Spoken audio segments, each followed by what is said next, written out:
Hello दोस्तों, मैं आशीष झारिया स्वागत करता हूं आपका आज की क्लास में। और आज के सेशन में मैं आपके लिए लेकर आया हूं सर्वनाम की वीडियो, जिसमें हम पढ़ेंगे सर्वनाम क्या होते हैं, सर्वनाम के प्रकार क्या होते हैं, सर्वनाम के भेद क्या होते हैं और सर्वनाम के बारे में जितने भी प्रश्न आपके हिंदी से रिलेटेड एग्जाम में आते हैं उन सारी चीज़ों के बारे में, उन सारे प्रश्नों के बारे में हम यहाँ आज पढ़ते हैं और देखते हैं कि सर्वनाम किसे कहते हैं, सर्वनाम के भेद क्या होते हैं। इन सारी चीज़ों के बारे में जानकारी देखते हैं। तो आइए वीडियो स्टार्ट करते हैं और सबसे पहले देखते हैं सर्वनाम। सर्वनाम क्या होता है, तो सर्वनाम की परिभाषा देखते हैं। तो सर्वनाम दो शब्दों से मिलकर बना है। कौन कौन सा? सर्व प्लस नाम, सर्वधन नाम। सर्व मतलब होता है सभी, नाम मतलब नाम, यानी वे शब्द जो सभी संज्ञा के स्थान पर प्रयुक्त होते हैं उन्हें हम क्या कहते हैं? सर्वनाम कहते हैं। या वह शब्द जो संज्ञा के बदले में आए उसे सर्वनाम कहते हैं, है ना। जैसे सर्वनाम कौन कौन से हैं? मैं, तुम, हम, वह, आप, उसका, उसकी। तो ये सारे शब्द क्या हैं? संज्ञा के बदले में आते हैं, है ना। संज्ञा मतलब इसके पहले मैंने आपको संज्ञा की वीडियो बताया था और उसमें हमने पढ़े थे संज्ञा क्या होते हैं, संज्ञा किसे कहते हैं। तो संज्ञा मतलब किसी व्यक्ति का नाम या वस्तु का नाम, उसे क्या कहते हैं? संज्ञा। लेकिन नाम न लेते हुए अगर हम मैं, तुम, हम ऐसे शब्द का यूज़ करें, ऐसे शब्दों का प्रयोग करें तो वो क्या कहलाता है? वो सर्वनाम कहलाता है। अब सर्वनाम के भेद देखते हैं। तो सर्वनाम कितने होते हैं? सर्वनाम 6 प्रकार के होते हैं। पुरुषवाचक सर्वनाम, निश्चयवाचक सर्वनाम, अनिश्चयवाचक सर्वनाम, संबंधवाचक सर्वनाम, प्रश्नवाचक सर्वनाम और निजवाचक सर्वनाम। 6 प्रकार के होते हैं। लेकिन अगर परीक्षा में पूछे कि मूल रूप से सर्वनाम कितने हैं या सर्वनाम की संख्या कितनी है, तो आपको याद होना चाहिए सर्वनाम की संख्या। अगर पूछे तो सर्वनाम की संख्या है 11, ठीक है। और वो कौन कौन से सर्वनाम हैं? मैं, तुम, आप, यह, वह, जो, सो, कौन, क्या और कोई और कुछ। ये क्या है? 11 कुल सर्वनाम है और ये 11 सर्वनाम की संख्या है। लेकिन सर्वनाम के भेद कितने हैं? सर्वनाम के भेद 6 हैं। अभी मैंने आपको बताया कौन कौन से भेद हैं। तो आइए इन सारे भेदों के बारे में एक एक से हम जानते हैं कि सर्वनाम के कौन कौन से भेद हैं और मूल सर्वनाम क्या है। इन सारी चीज़ों के बारे में आज हम देखते हैं। तो देखो, पुरुषवाचक सर्वनाम कौन कौन से हो गए? मैं, तू, वह, मैंने। अगर ये 4 शब्द आए तो ये 4 शब्द क्या है? पुरुषवाचक सर्वनाम है। ऐसे ही निजवाचक सर्वनाम, निज यानी अपना, है ना, निज। तो निजवाचक सर्वनाम कौन सा है? आप, है ना। निश्चयवाचक सर्वनाम या इसी को हम संकेतवाचक सर्वनाम भी कहते हैं। तो निश्चयवाचक सर्वनाम है यह और वह, ये 2 सर्वनाम क्या है? निश्चयवाचक सर्वनाम है। आप याद रखना कि निश्चयवाचक सर्वनाम कौन से हैं, पुरुषवाचक सर्वनाम कौन से हैं, ये भी आप याद रखना। अनिश्चयवाचक सर्वनाम है कोई और कुछ, और संबंधवाचक सर्वनाम है जो और सो, ये क्या है? संबंध को दर्शाता है। प्रश्नवाचक सर्वनाम है कौन और क्या, ये है प्रश्नवाचक सर्वनाम। तो आइए अब हम देखते हैं इन सारे सर्वनाम के बारे में, एक एक से देखते हैं, डिटेल में जानते हैं कि सर्वनाम क्या होते हैं। और देखो, जैसे सर्वनाम मैं बोलूँ, एक वर्ड में बोलता हूँ, एक वाक्य है कि मोहन 11वीं कक्षा में पढ़ता है। वाक्य क्या है? मोहन 11वीं कक्षा में पढ़ता है। अगर मैं इस वाक्य में मोहन के बारे में अगर आपको बता रहा हूँ कि मोहन क्या करता है, मोहन क्या है, मोहन के पापा क्या करते हैं, इन सारी चीज़ों के बारे में अगर मैं आपको बता रहा हूँ और अगर मैं यहाँ पे सर्वनाम का प्रयोग नहीं करता, सिर्फ संज्ञा ही यूज़ करता हूँ, तो देखो वाक्य कैसा होता है। मैं मोहन के बारे में आपको बता रहा हूँ कि मोहन 11वीं कक्षा में पढ़ता है, मोहन स्कूल जा रहा है, मोहन के पिताजी पुलिस में हैं, मोहन की माताजी डॉक्टर है और मोहन की बहन खाना बना रही है। तो ये क्या हुआ? इस वाक्य में जो मोहन है ये क्या है? ये संज्ञा है। लेकिन इसका प्रयोग क्या हुआ है? बार बार हुआ है ना। बार बार मोहन शब्द को जो दोहराना है ये वाक्यों को अरुचिकर करता है या कम स्तर का बनाता है। यह अच्छा नहीं लगता बार बार मोहन मोहन मोहन ऐसा बोलना। तो इस वाक्य को अगर मैं सर्वनाम प्रयुक्त करके बोलूँ, सर्वनाम का प्रयोग करके बोलूँ, तो क्या होगा? मोहन 11वीं कक्षा में पढ़ता है, वह स्कूल जा रहा है, उसके पिताजी पुलिस में हैं, उसकी माताजी डॉक्टर है, उसकी बहन खाना बना रही है।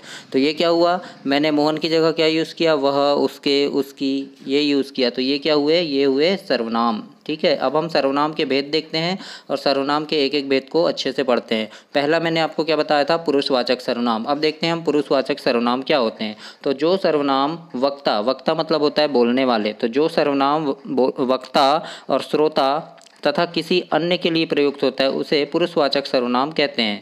या फिर वे सर्वनाम शब्द जो स्त्री या पुरुष जाति के लिए प्रयुक्त किए जाते हैं उन्हें पुरुषवाचक सर्वनाम कहते हैं, है ना। जैसे कि इसमें आता है मैं, तू, वह, ये पुरुषवाचक सर्वनाम है ना। पुरुषवाचक सर्वनाम के भी अलग अलग भेद होते हैं।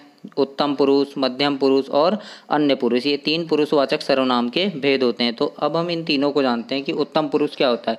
उत्तम पुरुष सर्वनाम मतलब वक्ता जिन शब्दों का प्रयोग अपने यानी स्वयं के लिए करता है उसे क्या कहते हैं, उत्तम पुरुष सर्वनाम कहते हैं। या फिर वक्ता द्वारा स्वयं के लिए जो सर्वनाम प्रयुक्त किया जाता है उसे उत्तम पुरुष सर्वनाम कहते हैं। जैसे मैं, हम, मुझे, मैंने, मेरा या मेरी, तो ये क्या हुआ, मैं अपने लिए प्रयुक्त कर रहा हूँ, है ना, खुद के लिए प्रयुक्त कर रहे, तो ये क्या हुआ, उत्तम पुरुष हुआ। अब मध्यम पुरुष की बात करते हैं तो मध्यम पुरुष सर्वनाम है कि वक्ता के द्वारा श्रोता के लिए जिन सर्वनाम शब्दों का प्रयोग किया जाता है उसे मध्यम पुरुषवाचक सर्वनाम कहते हैं, है ना। जैसे कि तू, तुम, तुमको या तुझे या आप, आपको, ये सब क्या है, मध्यम पुरुष सर्वनाम है। यानी वक्ता के द्वारा, वक्ता यानी बोलने वाला और श्रोता मतलब सुनने वाला, वक्ता के द्वारा श्रोता के लिए प्रयोग किया जा रहा है, तो ये मध्यम पुरुष सर्वनाम हुआ। इसके बाद हम देखते हैं अन्य पुरुष सर्वनाम किसे कहते हैं। तो जिस सर्वनाम शब्दों के प्रयोग से वक्ता और श्रोता का संबंध न होकर किसी अन्य का संबंध होता है, अन्य का बोध होता है, उसे क्या कहते हैं हम, अन्य पुरुष सर्वनाम कहते हैं। यह, जैसे यह, उन, वह, उनको, उनसे, इन्हें, तो ये क्या हुआ, ये हुआ अन्य पुरुष सर्वनाम। जैसे तुम कौन, यह नीलांजना है, यह पढ़ रही है, वह प्रणीत है, खेल रहा है, तो यह वह जो शब्द हैं ये क्या हैं, ये है अन्य पुरुष सर्वनाम के अंतर्गत आते हैं, ठीक है। इसके बाद दूसरा देखते हैं हम निश्चयवाचक सर्वनाम। निश्चयवाचक सर्वनाम किसे कहते हैं इसके बारे में जानते हैं, और निश्चयवाचक सर्वनाम क्या होता है ये देखते हैं। तो जो सर्वनाम निकट या दूर की किसी वस्तु की ओर संकेत करते हैं, है ना, निकट या दूर की किसी वस्तु की ओर संकेत करते हैं उसे निश्चयवाचक सर्वनाम या संकेतवाचक सर्वनाम कहते हैं। जैसे कि यह लड़की है ना, वह पुस्तक है, थोड़ा दूर है या पास में है तो हमने क्या बोल के बताया, यह पुस्तक है, या यह मेरी पुस्तक है, वह माधव की गाय है, या वह राम के भाई हैं, तो ये क्या हुआ, निकट या दूर की किसी वस्तु की ओर संकेत करते हैं तो उसे निश्चयवाचक सर्वनाम कहते हैं। समझ आया आपको। तो यह, वह, है ना, ये जो सर्वनाम है किसी विशेष व्यक्ति आदि को निश्चित संकेत करते हैं, यह संकेतवाचक सर्वनाम भी कहलाते हैं। निश्चयवाचक सर्वनाम को ही संकेतवाचक सर्वनाम हम कहते हैं, ठीक है। अब निश्चयवाचक और पुरुषवाचक सर्वनाम में अंतर और समानता ये देखते हैं हम। तो राम मेरा मित्र है, वह दिल्ली में रहता है, ये क्या है, ये पुरुषवाचक सर्वनाम है और अन्य पुरुष हो गया, किसी और के लिए बता रहा है।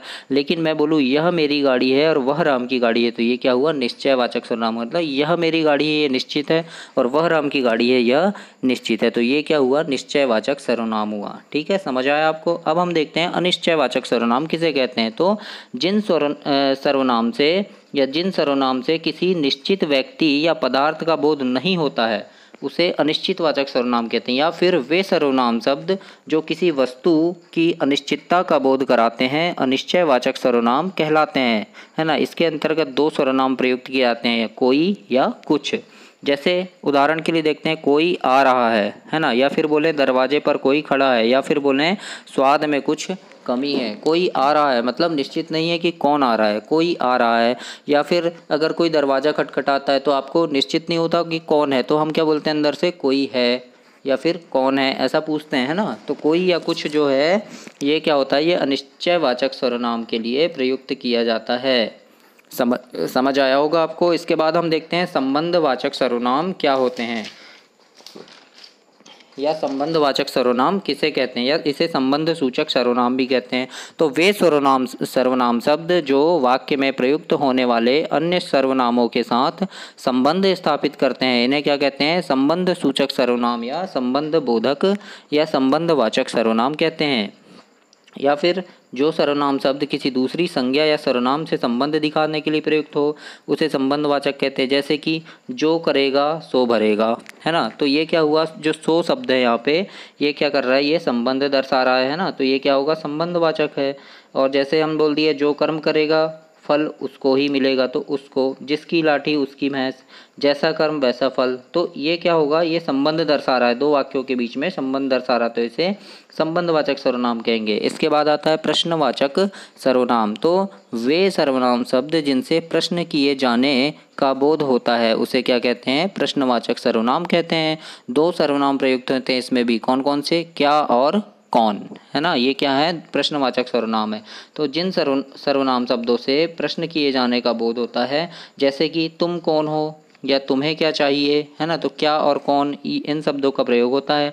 और इन वाक्यों में कौन और क्या जो है ये शब्द क्या है, ये प्रश्नवाचक सर्वनाम है। कौन शब्द प्रयोग प्राणियों के लिए और क्या शब्द प्रयोग जड़ पदार्थों के लिए होता है ना। जैसे यहाँ पे लिखा है तुम क्या कर रहे हो, क्या राम पास हो गया, है ना, मास्टर जी का नाम क्या है, या वहाँ कौन खड़ा है, यह काम कैसे हुआ। तो ये शब्द क्या है, ये प्रश्नवाचक सर्वनाम के अंतर्गत आते हैं। तो आज हमने देखा प्रश्नवाचक सर्वनाम देखा। अब इसके बाद देखते हैं हम निजवाचक सर्वनाम किसे कहते हैं। तो निजवाचक सर्वनाम क्या होता है,